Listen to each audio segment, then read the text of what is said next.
प्यारे viewers, how are you? I hope all of you are awesome. Okay, जैसे ये 4th chapter fundamental rights and fundamental duties का Indian constitution से related chapter है। तो इसमें जो 2nd पार्ट था, इस चैप्टर के कई पार्ट्स, मतलब इस जो चैप्टर है इसके 2 पार्ट्स पहले ही अपलोड किए जा चुके हैं। ये 3rd पार्ट है। तो 2nd पार्ट में हमने करेक्टरिस्टिक्स पढ़ा था, क्या main features of fundamental rights के बारे में पढ़ा था। तो अब इसमें अब आगे वो थोड़ा शॉर्ट था तो वो हाफ में रोकना पड़ गया था, तो इसके कुछ पॉइंट्स रह गए हैं, तो ये थोड़े से कवर करके फिर नेक्स्ट टॉपिक पर पहुंच जाएंगे इसी चैप्टर के। ठीक है, देखो ये 7 पॉइंट अच्छे से हो गए थे, अभी ये 8 पॉइंट से स्टार्ट करेंगे। तो अगर आपको ये आप अब देखेंगे, अगर आपको ये अच्छा लगे, थोड़ा सा भी आपके लिए नॉलेजेबल हो, तो आप इस चैनल को सब्सक्राइब कर सकते हैं, शेयर कर सकते हैं, लाइक कर सकते हैं, और कुछ कमेंट भी कर सकते हैं। कमेंट मीन्स जैसे किसी से भी रिलेटेड हो सकता है, मीन्स ज़्यादा रिस्पेक्टिव होना चाहिए ना कमेंट। आप हमें सलाह भी दे सकते हैं, अगर कुछ इम्प्रूवमेंट चाहिए तो वो भी आप बता सकते हैं। और अगर हमें कुछ मतलब कुछ मिस्टेक्स लग रही हो, कुछ हमें सिखाना चाहते हो, तो आप वो भी कमेंट में बता सकते हैं। ठीक है, चलो फिर स्टार्ट करते हैं। मुझे नहीं पता ना ये वीडियो कौन देख रहा है, कोई भी देख सकता है, और फिर सब में कुछ ना कुछ जान रहा होता है। ऐसा हो सकता है कुछ मुझे ना पता हो, होता है ना, जैसे भी कुछ चीज़ें हमें पता होती हैं, कुछ चीज़ें दूसरों को नहीं पता होती, कुछ दूसरों को पता होती हैं जो हमें नहीं पता होती। तो इस तरीके से तो आप कमेंट करके हमें भी चीज़ें बता सकते हैं। हाँ, तो अभी देखो 8 पॉइंट हम देख लेते हैं। 7 तक अच्छे से हो गए थे, 8 तक जल्दी से देख लेते। देखो 8 वाला पॉइंट है, वो कहता है कि ये मतलब एक मेन फीचर है, ये किसका, फंडामेंटल राइट्स का एक मेन फीचर है। क्या, संसद को मौलिक अधिकारों को संशोधित करने की शक्ति, means parliament's power to amend the fundamental rights. ठीक है, हाँ, तो मीन्स जो पार्लियामेंट है, हमारी जो संसद है, उसको एक राइट है। देखो इसका सिंपल सा मतलब ये है कि जो संसद है हमारी, पार्लियामेंट है, उसको राइट है, क्या राइट है कि भाई वो हमारा जो ठीक है, वो सॉरी, वो अभी पॉज कर रहा था ना, थोड़ी डिस्टर्बेंस हो जाती है बैकग्राउंड में, तो उसकी वजह से पॉज करना पड़ जाता है। तो आप प्लीज़ उस सब के लिए इग्नोर करना। तो देखो, हाँ, यहाँ पे हम क्या बात कर रहे थे कि भाई जो संसद होती है हमारी, जो पार्लियामेंट है, उसको राइट है कि वो हमारे मौलिक अधिकारों में क्या कर सकती है, संशोधन कर सकती है।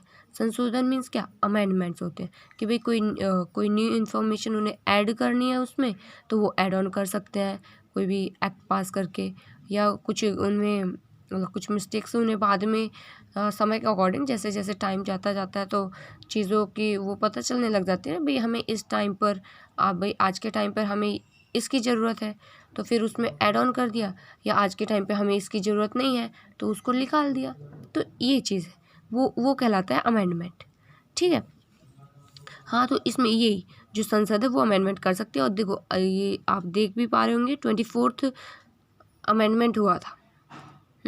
24th अमेंडमेंट मीन्स 24वां संशोधन हुआ था हमारे उसमें, मतलब पार्लियामेंट ने करा था, और उसमें ये क्या, उस 24वें संशोधन में क्या व्यवस्था करी गई थी, इसी से रिलेटेड व्यवस्था करी गई थी। किससे रिलेटेड, यही अमेंडमेंट से रिलेटेड, कि भाई parliament have the right for amending our fundamental rights. ठीक है, हाँ, तो बस यही चीज़ है, और कुछ ज़्यादा नहीं है, आप देख भी सकते हैं। और हाँ, एक चीज़ और, जैसे कि आप यहीं पे देख पा रहे होंगे, स्टार्टिंग जो पैरा का हो रहा है ना, गोलकनाथ से लोअर लाइन वाली जो है उसमें अनुच्छेद 368। हाँ, देखो ये आर्टिकल थोड़ा इम्पोर्टेंट है, आप याद भी रख सकते हैं इसको, कि 368 एक ऐसा आर्टिकल है जिसके अनुसार जो गवर्नमेंट है या जो पार्लियामेंट है उसको राइट मिला हुआ है कि वो किसी भी, मतलब जहाँ हम पूरे कॉन्स्टिट्यूशन की बात कर लें, या फंडामेंटल राइट्स की बात कर लें, या किसी उससे मतलब इससे ही बात कर लें, तो वो उसे संशोधन करने का पूरा राइट प्राप्त हुआ पड़ा है। अब देखो थोड़ा सा कन्फ्यूज़न हो सकता है कि अभी तो मतलब कुछ भी बोल सकते हो आप, कुछ भी का मतलब कुछ भी नहीं, मतलब जो लिमिट में हो। हाँ, 24वां जो संशोधन था, देखो 24वें संशोधन में और ये 368 है उसमें थोड़ा कन्फ्यूज़न क्या हो सकता है कि अभी तो आपने बोला कि 24th जो अमेंडमेंट है, 24th अमेंडमेंट में ये राइट मिला था, और ये 368 भी आप बोल रहे हो। तो यहाँ पे देखो ये है कि जो 24th अमेंडमेंट हुआ था, 24th वाला जो संशोधन हुआ था, तो उसमें जो संसद है, उसमें जो पार्लियामेंट है, उसको क्या राइट मिला, उसको हमारे फंडामेंटल राइट्स में अमेंडमेंट करने का पूरा पूरा राइट मिल गया था कि भाई ये 24वां संशोधन हो गया। उसमें चीज़ें क्या थी कि भाई पार्लियामेंट को अधिकार है कि वो हमारे मौलिक अधिकारों में संशोधन कर सकती है। लेकिन अगर इस पर्टिकुलर इस 368 आर्टिकल की बात करें, अनुच्छेद की बात करें, तो ये एक ऐसा आर्टिकल है जो पूरे संविधान में संशोधन करने का आर्टिकल माना जाता है, इसके अंतर्गत कर सकते हैं। ठीक है। हाँ, तो नेक्स्ट पॉइंट हमारा 9th वाला, नकारात्मक तथा सकारात्मक अधिकार। क्या होता है नकारात्मक और सकारात्मक? देखो पहले तो इनकी वर्डिंग ही समझ लो। नकारात्मक होता है नेगेटिव और सकारात्मक होता है पॉजिटिव। नेगेटिव पॉजिटिव क्या होता है भाई, जो सही चीज़ होती है वो पॉजिटिव होती है और जो गलत होती है वो नेगेटिव होती है। देखो इसका बहुत वे में यूज़ हो सकता है नेगेटिव पॉजिटिव में। मीन्स अच्छी बात थी तो पॉजिटिव बात है वो, और गलत बात थी तो वो नेगेटिव बात है। कि जैसे होता है ना अभी कई लोग होते हैं जो हमें अप्रिशिएट करते हैं किसी चीज़ के लिए कि नहीं आपको करना चाहिए, ये हाँ अच्छा है ये। तो ये क्या, उससे क्या होता है कि भाई वो पॉजिटिव थिंकिंग है, वो पॉजिटिव थिंकिंग के तहत हमें चीज़ें बोल रहे हैं ना, कि क्योंकि भाई उनके मन में एक पॉजिटिव थिंकिंग है हमको लेके या किसी को भी लेके, तो वो सकारात्मक हो गई चीज़। और नकारात्मक वहीं पर वहीं उसी जगह पे कोई दूसरे इंसान होते हैं, कई होते हैं ना, जैसे बोल सकते हैं कि भाई नहीं गलत है, ये है वो है, बहुत सारी चीज़ें बोलते हैं। गलत मतलब जैसे रोकने की एक तरीके से अगर हम बात करें तो हमें गलत ठहराने की कोशिश करते हैं, नहीं ये आप कर रहे हो, ये गलत कर रहे हो, ये है वो। तो एक क्योंकि हम वो सही चीज़ भी है, सही चीज़ में भी वो कहीं ना कहीं गलत चीज़ निकाल देते हैं, तो वो एक नेगेटिव वे में चला जाता है। ठीक है, वो अलग चीज़ हो गई। अब चलो इसमें बात कर लेते हैं। इसमें जो नेगेटिव और पॉजिटिव है वो हमारे अधिकारों को लेकर और गवर्नमेंट को लेकर है। कि देखो नेगेटिव पॉजिटिव यहाँ पे ये बताने की कोशिश कर रहा है कि भाई जो गवर्नमेंट होती है, हमारी जो सरकार होती है, वो हमारे जो ये होते हैं, हमारे जो अधिकार होते हैं, मौलिक अधिकार होते हैं, उन पर किसी तरीके का कोई रिस्ट्रिक्शन नहीं लगा सकती। कब? जब नॉर्मल टाइम पीरियड होता है। देखो अगर हम बात करें इमरजेंसी की बात करें, मीन्स जब आपातकाल की स्थिति होती है, तो उस टाइम पर हमारे अधिकार निलंबित हो जाते हैं ना। बस 21 जो आर्टिकल है उसके तहत जो हमें जीवन का अधिकार मिला हुआ है वो हमारा चलता है, क्योंकि हम जीवित तो किसी भी स्थिति में रह सकते हैं, रहना ही पड़ता है। अगर रह सकते हैं क्या, मतलब थोड़ी ना कोई ना अपने आप वही ख़त्म कर सकता है। तो हाँ, यहाँ पे यही कह रहा है, जब नॉर्मल स्थिति रहती है तो जो सरकार है वो एक मतलब उस पर क्या एक नकारात्मक इफेक्ट रहता है कि जो सरकार है वो हमारे अधिकारों को छीन नहीं सकती उस नॉर्मल टाइम पीरियड में। ठीक है, और किसी तरीके का कोई भेदभाव भी नहीं कर सकती उस टाइम पर। समझ रहे हो? वहीं पर अगर हम वैसे टाइम पीरियड की बात करें तो उसमें हमारे अधिकार निलंबित हो जाते हैं ना। वो होते हैं ना भाई, हमारे अधिकार यूज़ ही नहीं हो रहे होते। कुछ भी किसी को भी अगर उल्लंघन हो रहा है, ये सब किसी को भी पकड़ के जेल में डाल सकते हैं। तो वो सब उस टाइम पर भेदभाव भी चीज़ें हो जाती हैं।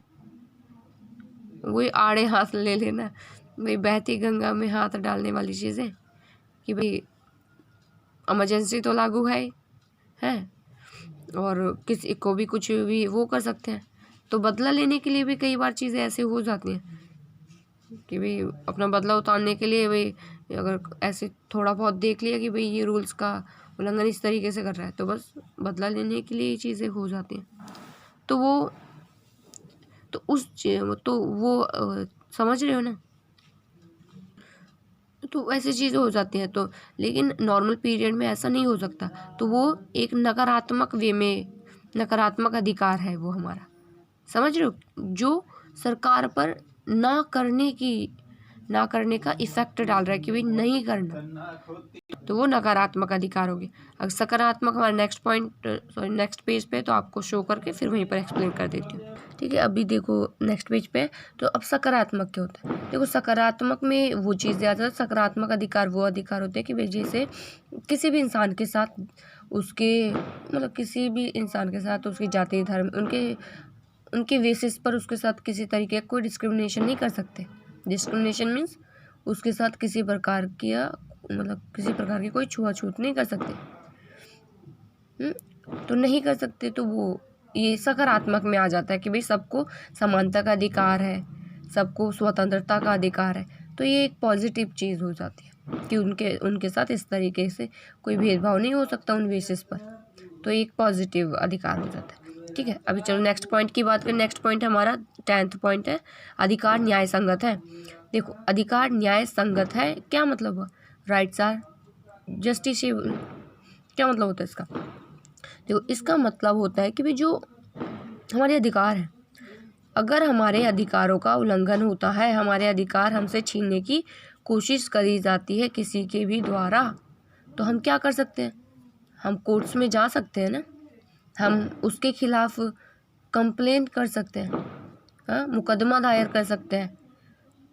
तो न्यायसंगत हुए ना कि भाई अगर हमारे अधिकारों का उल्लंघन हो रहा है तो हम उन अधिकारों को वापस पा सकते हैं, उनके खिलाफ हम न्यायालय का सहारा ले सकते हैं, उन पर न्याय प्राप्त कर सकते हैं कि भाई हमारे अधिकार वापस दिए जाए। तो इस तरीके से ये न्याय संगत हो गए, ठीक है।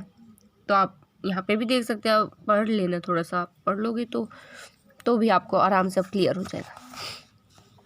यही होते हैं, कोई भी चीज़ होती है और कोई भी पैराग्राफ होता है उसका 3-4 लाइन्स होती है। अगर हम एक पेज की बात करें तो 10-15 लाइन्स होती हैं जो रियल में इम्पॉर्टेंट होती हैं, जो समझने लायक होती हैं, बाकी सारा समझ में आ जाता है। तो वही, और थोड़ा सा क्या, और कुछ नहीं इसमें।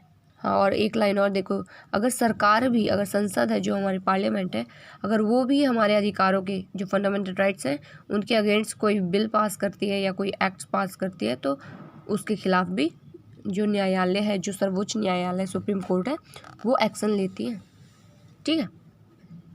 बस चलो फिर नेक्स्ट पॉइंट की बात कर लेते हैं। नेक्स्ट पॉइंट क्या है, नेक्स्ट पॉइंट है मौलिक अधिकारों को लागू करने के लिए विशेष संवैधानिक व्यवस्था। मीन्स क्या, इसका मतलब ये है कि भाई जो हमारे मौलिक अधिकार हैं, देखो इसका सिंपल सा मतलब ये हुआ कि जो हमारा ये कॉन्स्टिट्यूशन है उसमें जो फंडामेंटल राइट्स दिए हुए, देखो इससे रिलेटेड तो एक हमारा फंडामेंटल राइट्स भी है। अगर हम वो आपने सुना होगा संवैधानिक उपचारों का अधिकार, means right to constitutional remedies, जिसमें सरकार ने मीन्स कॉन्स्टिट्यूशन के द्वारा कुछ ऐसी चीज़ें दी गई हैं, हमें प्रोवाइड करी गई हैं जिनका यूज़ हम कर सकते हैं। जैसे अभी देखो आप थोड़ा ये रिट्स वगैरह के बारे में देखो, रिट्स वो होती हैं कि ये हमारे फंडामेंटल राइट्स में दी हुई हैं। रिट्स मेन 5 मानी जाती हैं, मेन 5 रिट्स मानी जाती हैं, जो कि आप यहाँ देख सकते हैं। फर्स्ट जैसे लिखिए habeas corpus writs, means right of habeas corpus, बंदी प्रत्यक्षीकरण। देखो इसके तहत होता है कि जो कोई भी व्यक्ति है, अगर उसे गिरफ्तार कर लिया गया तो गिरफ्तार कर लिया लेकिन उसे 24 घंटे के अंदर कोर्ट के सामने नहीं प्रस्तुत करा गया, तो वो जो व्यक्ति है उसके जो व्यक्ति के जो रिलेटिव्स हैं, तो वो क्या कर सकते हैं, वो वहाँ पर कोर्ट्स में जाकर ये अपील कर सकते हैं कि भाई ऐसे प्रस्तुत नहीं करा गया 24 घंटे के अंदर। तो जो कोर्ट्स होती हैं वो क्या हैबियस कॉर्पस रिट्स के तहत, हाँ इसके अकॉर्डिंग क्या करती हैं, इसके अकॉर्डिंग ऑर्डर देती हैं। जो होती है ना एग्जीक्यूटिव, मीन्स ये जो पुलिस होती है या ऐसे, तो उसको ऑर्डर देती है कि भाई जो भी इंसान है जिसको गिरफ्तार आपने करा है तो उसको हमारे सामने प्रस्तुत किया जाए। तो इस तरीके की रिट्स हैं, है ना। तो इनके बारे में भी हम डिटेल में पढ़ेंगे, तो अभी आप देख लीजिए। तो इस तरीके की जो ये रिट्स हैं या ये संवैधानिक व्यवस्था है ना, अगर देखो हमें अधिकार है, ये एक अधिकार दिया हुआ है कि भाई कोई भी व्यक्ति है, अगर उसने कोई क्राइम करा है तो उसे ये जानने का, अगर कोई उसे गिरफ्तार करा जा रहा है ना, क्या करा जाता है, उसे गिरफ्तार किया जा रहा है, तो उसे ये राइट है कि उसे पता होना चाहिए कि भाई उसने किस क्राइम के लिए उसे गिरफ्तार करा जा रहा है, हाँ, और और क्या, और वही 24 घंटे वाला कि 24 आवर के अंदर अंदर उसे कोर्ट के सामने रखा जाए, FIR उसकी लिखने का राइट्स वगैरह। तो ये चीज़ें अगर नहीं होती हैं तो इनका कोर्ट्स में जाकर इनके खिलाफ चीज़ें हो सकती हैं, और फिर तो उनके कोर्ट के द्वारा फिर ये सारी चीज़ें मनवाई जाएंगी, चाहे ज़बरदस्ती चाहे जैसे भी ऑर्डर देकर मनवाई जाएंगी। तो एक संविधानिक चीज़ है ना, संविधान में ये मेंशन है ना सारे रिट्स सारी चीज़ें, तो इस तरीके से ये संवैधानिक हो गया। ठीक है, लास्ट पॉइंट की बात करें तो सशस्त्र सेनाओं के अधिकार सीमित किए जा सकते हैं। सशस्त्र सेनाओं के मीन्स क्या, इसका मतलब ये है कि भाई जो नॉर्मल इंसान होते हैं सारे अधिकार जो मिले होते हैं ना, एक नॉर्मल मीन्स जो भी होता है देश का आम आदमी, आम जनता, वो अधिकार सारे मिले हैं, लेकिन उनमें से कई ऐसे राइट्स होंगे, कई ऐसे अधिकार होंगे जो हमारी जो सोल्जर्स होते हैं, हमारे जो सेना के जो लोग होते हैं, उनको सारे के सारे अधिकार नहीं दिए जाते। उनके अधिकारों में कुछ हद तक थोड़ी कुछ कटौतियाँ कर दी जाती हैं। जैसे अगर एक एग्जांपल की बात करें, एग्जांपल में ये एक रियल बात भी हो सकती है। जैसे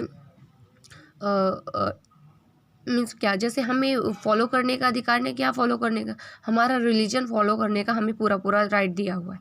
ठीक है भाई, कुछ भी करो, अगर वही आपको शादी, जैसे अगर लेडीज़ की बात करें, हिंदूज़ की बात करें, शादी हो गया, ज्वेलरीज वगैरह हो गई, उनकी मेकअप वाली जो चीज़ें होती हैं तो वो सी हो गई, या मुस्लिम्स की बात करें, उनका नकाब हो गया, या जैसे मस्जिद वगैरह में पूजा करी जाती है, जिस तरीके से भी उनका रिलीजन होता है, या उनकी सिख्स की बात करें ना, सिख लोग जो होते हैं, किसी की भी बात करें, सबको अधिकार है ना भाई। देखिए अगर हम बात करें किसी के जैसे होता है ना, नॉर्मली बात करें, किसी के बाल बढ़ाने वाली चीज़ें होती हैं, हम देखते हैं ना मोमडन्स में क्या देखते हैं कि हाँ उनकी दाढ़ियाँ होती हैं, है ना, दाढ़ियाँ मतलब वैसे तो होती सबकी ही है, वो थोड़ा ये होता है कि भाई कोई रिलीजियस मोमडन है ना, बहुत ज़्यादा रिलीजियस है, तो उसका वो कभी भी अपनी जो दाढ़ी है वो होती है, नीचे वाली जो दाढ़ी होती है उसको कटवाते नहीं है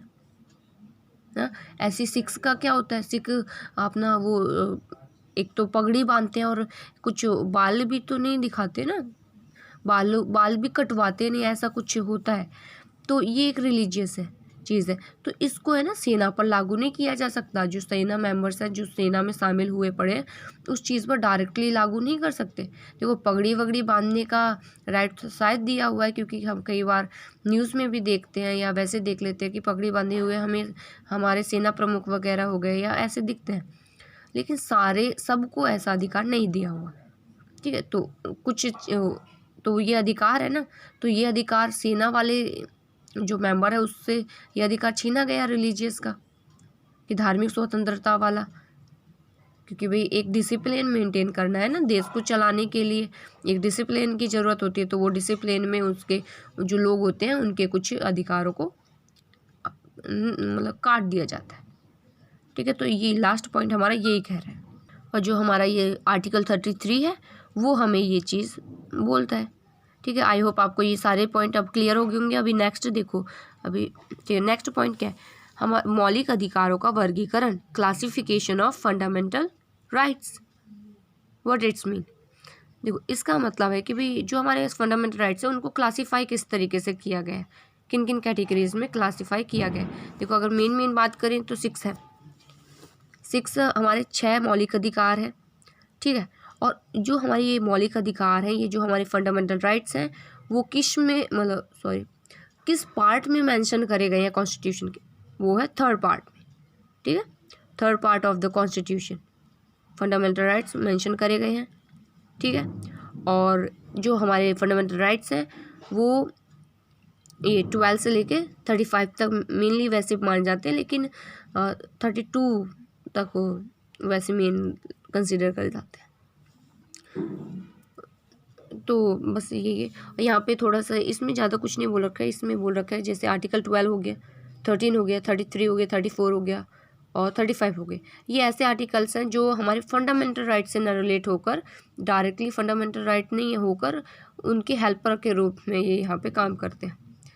ठीक है। जैसे अगर हम 12 की बात करें, जो आर्टिकल 12 है उसमें क्या मेंशन है, उसमें स्टेट वर्ड का मीन्स राज्य शब्द का मतलब लिखा हुआ है कि भाई, क्योंकि हम देखते हैं ना, कोई भी बुक पढ़ते हैं या जैसे हम सोशल साइंस की हो गई या पॉलिटिकल की हम बुक्स जब पढ़ रहे होते हैं ना, उसमें देश की जगह, राष्ट्र की जगह क्या ज़्यादातर राज्य शब्द का यूज़ करते हैं। राज्य शब्द सिर्फ स्टेट के लिए यूज़ नहीं करते, ये छोटे मोटे जो स्टेट्स हो गए, अगर हम पर्टिकुलर कोई भी स्टेट की बात करें उसकी बात नहीं करते, वो पूरे देश को कंसिडर करके बात करी जाती है। भाई पूरा देश मतलब राज्य कंसिडर कर जाता है। तो यहाँ पे एग्जैक्ट मतलब यह हुआ है इस आर्टिकल 12 के अंदर राज्य का। ठीक है। ऐसे अगर आर्टिकल 13 की बात करें,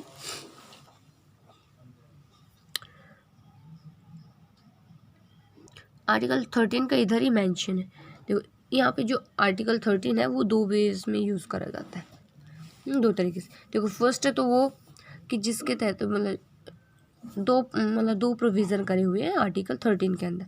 पहला क्या करा हुआ है कि पहला ये कि भाई जो हमारे पुराने एक्ट्स हैं या पुरानी चीज़ें, जैसे हमने बहुत सारी चीज़ें, जैसे अगर हम एक एग्जांपल लेकर बात करें कि हम कपड़े खरीदते जाते हैं और रखते जाते हैं, ठीक है, और फिर हम उनको यूज़ भी करते जाते हैं। लेकिन जब जो कवर्ड होता है या कोई भी जहाँ पे हम अपने अलमारीज हो गई या जहाँ पे भी हम अपने कपड़े रखते हैं, हम देखते हैं ये पूरा घुच मच्छा पड़ा है या पूरा भरा पड़ा है, तो हम क्या करते हैं, वहाँ पे थोड़ी सफाई करने लग जाते हैं। सफाई करने का मतलब क्या, सफाई करने लग जाते हैं। और जो फिर जब हम कपड़ों को देखते हैं तो जो हमें जो सूट मतलब जो हम पहनने के लिए हम पहनने होते हैं उनको अलग कर लेते हैं, और जो हमें लगता है कि अब ये पहनने लायक नहीं है या ये अब नहीं पहनना, तो उनको अलग कर लेते हैं। जो नहीं पहनने उनको अलग कर देते हैं ना। तो सिमिलर बात यहीं पर है। जो आर्टिकल 13 है वो क्या बोलता है कि भाई जो आर्टिकल मतलब जो एक्ट या बिल जो सरकार के द्वारा या पार्लियामेंट के द्वारा पास किए गए, उनको कॉन्स्टिट्यूशन में ऐड करा गया, वो अगर अब काम के नहीं है, जो काम का नहीं है उसको हटा देना। तो वो कौन से आर्टिकल, 13 आर्टिकल। तो आप उसके जब भी आप अपने ये कपड़े हटा रहे हो, अलग कर रहे हो, तो आप आर्टिकल 13 को याद करना। भाई आज हम आर्टिकल 13 का यूज़ कर रहे हैं अपने कपड़ों को रिटायर कर कर, ठीक है। और सेकंड वाला यूज़ होता है, सेकंड वाला किस लिए, सेकंड वाला यूज़ होता है 13 वाले सेकंड पॉइंट की अगर बात करें, 13 के ही सेकंड पॉइंट की बात करें, तो उसमें ये और किस लिए यूज़ होता है कि भाई जो कोई भी सरकार है, कोई भी पार्लियामेंट है, पार्लियामेंट सरकार हो गई, तो ये क्या, इसके द्वारा कोई भी ऐसा कानून या कोई भी ऐसा एक्ट नहीं पास किया जाएगा जो मौलिक अधिकारों को रिस्ट्रिक्ट करता हो, उन पर प्रतिबंध लगाता हो। तो उस चीज़ को कि भाई अगर प्रतिबंध लगा रहा है तो उसको रद्द कर देंगे, उस एक्ट को पास ही नहीं होने देना, हाँ, उसे ही रिस्ट्रिक्ट कर देना, उस एक्ट को ही। तो ये अधिकार भी, ये चीज़ सेकंड पॉइंट, इसी जो ये 13 है इसके अंतर्गत ही वो चीज़ करी जाती है, ठीक है। अभी चलो नेक्स्ट की करते हैं। और 13 की बात करें तो 13 का तो हो गया। 33 की बात करें तो 33 क्या सरकार को ये राइट देती है कि वो रिस्ट्रिक्ट कर सकती है किनके, जो हमारी सेना होती है, हमारी जो ये होती है आर्मीज़ होती हैं, उनमें डिसिप्लिन मेंटेन करने के लिए उनके कुछ अधिकार छीन सकती है, ठीक है। और 34 की बात करें तो ये मार्शल लॉज वगैरह कुछ अगर मार्शल लॉज की वगैरह चीज़ें होती हैं तो उस टाइम पर लोगों के अधिकार छीने जा सकते हैं, मीन्स उन कुछ टाइम के लिए उन्हें रोका जा सकता है। तो ये चीज़। और 35 की बात करें तो ये क्या कहता है, 35 देखो यहाँ पे लिखा है 35 अनुच्छेद 35 का संबंध ऐसे कानूनों से है जिनका उद्देश्य मौलिक अधिकारों को लागू करना है।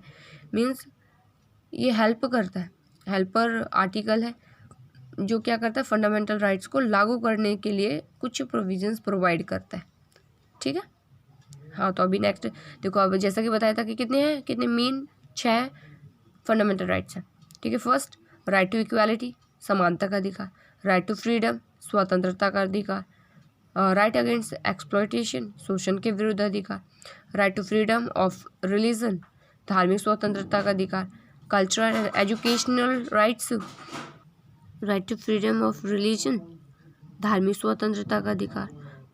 और अगर 5th वाला बात करें तो सांस्कृतिक तथा शिक्षा संबंधी अधिकार, कल्चरल एंड एजुकेशनल राइट्स हो गया। अगर 6th वन की बात करें तो संवैधानिक उपचारों का अधिकार means right to constitutional remedies, जैसा कि अभी हमने पिछले कुछ जब हम फीचर वाले पॉइंट्स कवर कर रहे थे तो उसमें आया था ना, हैबियस कॉर्पस करके, बंदी प्रत्यक्षीकरण या मंडामस रिट करके, हाँ ये सब, तो ये लास्ट वाले में वो सब प्रोवाइड करा हुआ। तो अब यहाँ पे थोड़े थोड़े ये जो पॉइंट्स है यहाँ पे थोड़ा डिटेल में एक्सप्लेन करा हुआ, तो ये हम देख लेंगे। फर्स्ट फंडामेंटल राइट्स है राइट टू इक्वालिटी, आर्टिकल जो कि 14 से लेकर 18 तक दिया हुआ है। ठीक है, देखो ये तो थोड़ा सा याद ही करना पड़ता है कि भाई जो हमारा इक्वालिटी है, इक्वालिटी 14 से 18 तक दिया हुआ है। ठीक है, इसके मेन किस तरीके की equality, main point, first point जो मेन है वो हम थोड़ा देखेंगे। इसमें एक एक लाइन पढ़ के फिर आप पढ़ोगे तो आपको क्लियर ही हो जाएगा अगर आप मेन हेडिंग को समझ लोगे। तो फर्स्ट, कानून के समक्ष समानता, जो आर्टिकल अनुच्छेद 14। ठीक है, देखो इसका सिंपल सा मतलब ये हुआ कि भाई जो सब व्यक्ति, कोई भी इंसान है वो कानून के सामने एकदम समान है। उसके साथ जैसे अगर आपने फिल्म्स वगैरह या सीरियल्स हो गए वो सुना होगा ना, कोर्ट्स वगैरह देखोगे, कोर्ट में देखा है कि भाई ये तो डायलॉग सुना ही होगा कि भाई कानून अंधा होता है। तो बस यही वाली चीज़ होती है कि भाई कानून अंधा होता है, मतलब उसके सामने सब समान है। अगर वो अंधा है उसे कुछ भी नहीं दिख रहा, बस अगर भाई कोई क्रिमिनल है उसके अगेंस्ट सबूत है तो भाई वो क्रिमिनल है, तो वो सबूत बता रहे हैं। अगर भाई कोई क्रिमिनल नहीं है तो वो ये सब एक समान ही है। तो यहाँ पे ये कि भाई सब एक समान है, सबके साथ एक तरीके से बिहेव करा जाएगा। कोई भी है, अगर कोई क्राइम कर रहा है कोई व्यक्ति और सिमिलर क्राइम कोई दूसरा व्यक्ति कर रहा है तो दोनों को सेम सजा होगी। ठीक है, कोई किसी तरीके का कोई वो नहीं किया जाएगा, भेदभाव नहीं करा जाएगा। तो इस तरीके से कानून के समक्ष समानता, चाहे वो कोई भी बड़ा इंसान हो और लेडी हो, कोई भी हो, किसी भी जाति धर्म किसी का भी हो, तो वो चीज़। ठीक है, अब देखो ये कानून के सामने समानता वही समान है। कानून के समान संरक्षण मीन्स वही बचाव की चीज़ें भी सेम ही होंगी। अगर एक व्यक्ति को कोर्ट मीन्स जो अगर उसके ऊपर कोई केस हुआ पड़ा है, अगर वो कोई वकील रख कर अपना केस लड़ रहा है तो दूसरे को भी ये अधिकार होता है, वो भी रख सकता है।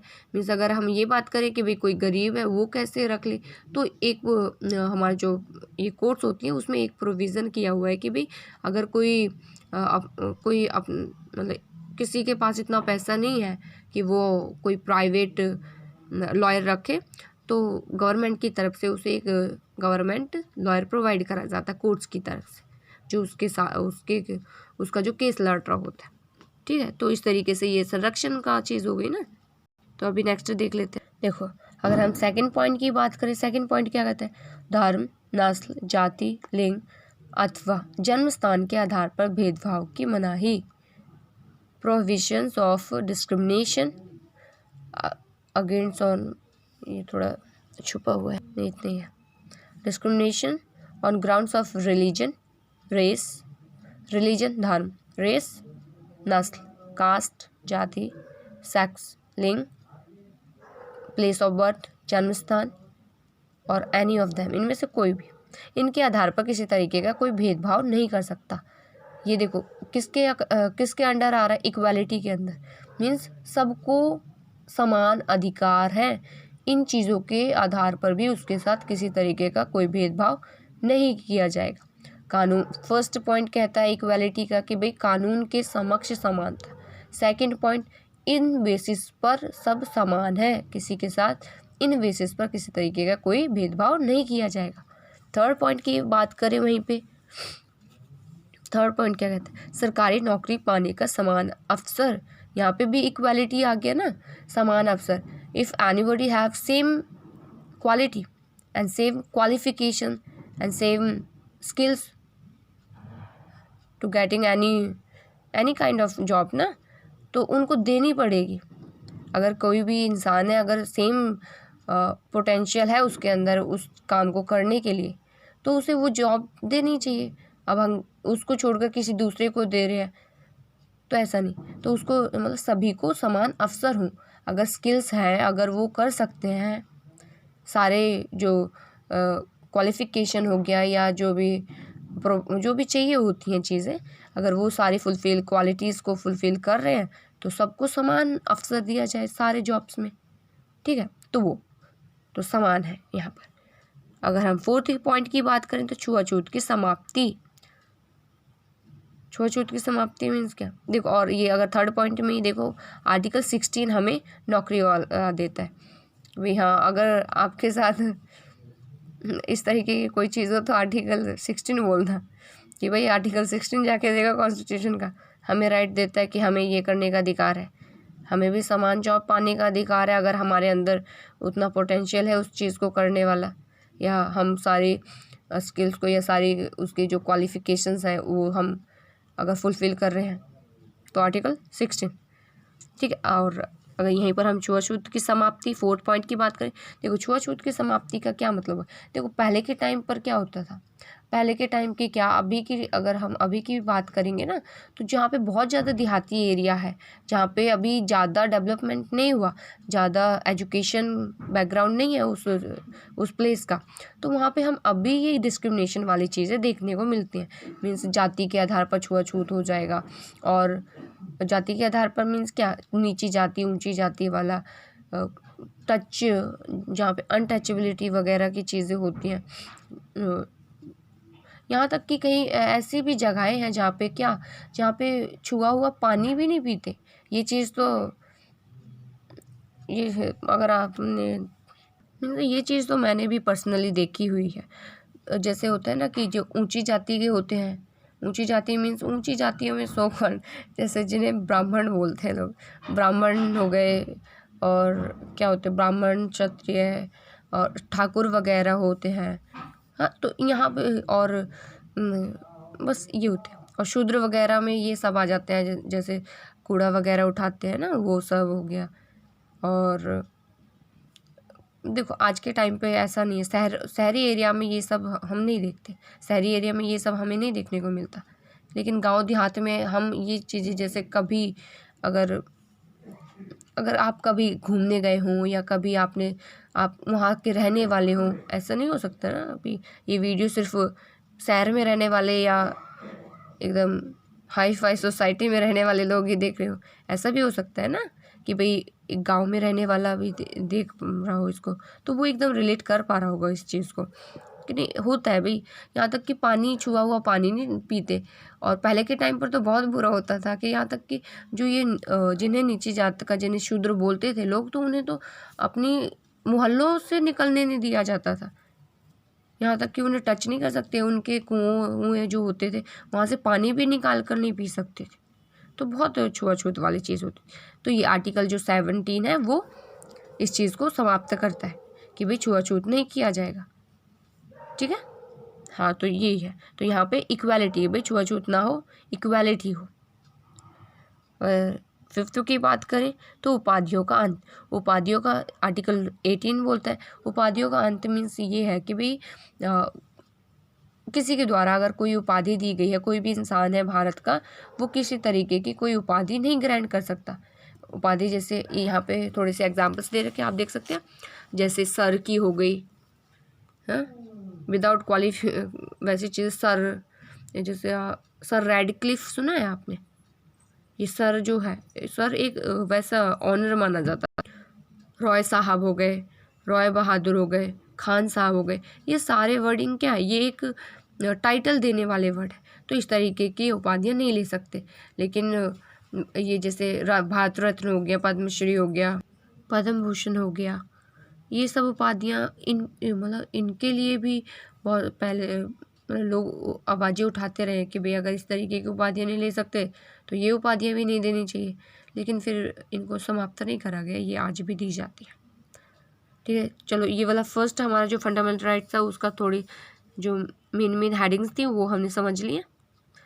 अब ये नेक्स्ट, ये वीडियो थोड़ा लंबा होता जा रहा है, तो ये हम नेक्स्ट पार्ट में कवर कर लेंगे, तो आप प्लीज़ देख लेना अगर आपको थोड़ा सा भी ये नॉलेजेबल लग रहा हो, अगर आपको थोड़ी बहुत हेल्प हो रही हो तो आप देख सकते हैं। और thank you for watching this. अगर आप शेयर भी कर सकते हैं, आपको थोड़ा अच्छा लग रहा है तो आप शेयर कर सकते हैं, चैनल को सब्सक्राइब कर सकते हैं और बेल आइकन भी ऑन कर सकते हैं, अगर आपको जैसे अगर वीडियोस अपलोड हो तो आपको पता चलता जाए। और चैनल पे कमेंट कर सकते हैं, लेकिन एक प्रॉपर वे होता है ना, तो उस वे में ही करना। और लाइक कर सकते हैं, सब्सक्राइब कर सकते हैं। चलो चलो फिर नेक्स्ट वीडियो में मिलेंगे, नेक्स्ट पार्ट में। Thank you for watching this once again. Thank you so much.